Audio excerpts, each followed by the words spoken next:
श्री स्वामी समर्थ. येत्या समोर गोकुळाष्टमी. गोकुळाष्टमीनिमित्त आपण भरपूर उपाय, भरपूर सेवा करणार आहोत. त्या दिवशी सोमवार पण आहे, त्यामुळे कोणी रुद्राभिषेक करणारे, कोणी महादेवाचा अभिषेक करणारे भरपूर. त्या दिवशी तुम्हाला जास्त वेळ नसेल, पण जर ज्यांना वेळ असेल त्यांनी काय करावं, त्यांनी गीतेचा 15 अध्याय वाचा.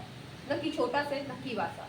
तर त्यांना भरपूर म्हणजे तुम्हाला हाय वेळ तर तुम्ही नवीन म्हणजे गीता वाचा. तीही वाचली खूप चांगलं लागतं, पुण्य भेटेल तुम्हाला. तेवढंच तुम्हाला पॉझिटिव्ह ऊर्जा तुम्हाला भेटेल. सोबत तुम्हाला काय करायचं, तुम्हाला जर वेळ नसेल तुम्ही ट्रॅव्हलिंगमध्ये पण वाचू शकता. तुम्ही गाडीत बसलाय, तुम्ही ट्रॅव्हलिंग करताय, तुम्ही तेव्हा वाचलं तरी चालेल. जसं जमेल तशी ती सेवा तुम्ही दिवसभरामध्ये कधी करा. सोबत तुम्हाला गीतेची 18 नाव वाचायचे. गीतेची 18 नाव वाचताना तेवढीच तुम्हाला गीता वाचल्याचं पुण्य तुम्हाला भेटणार.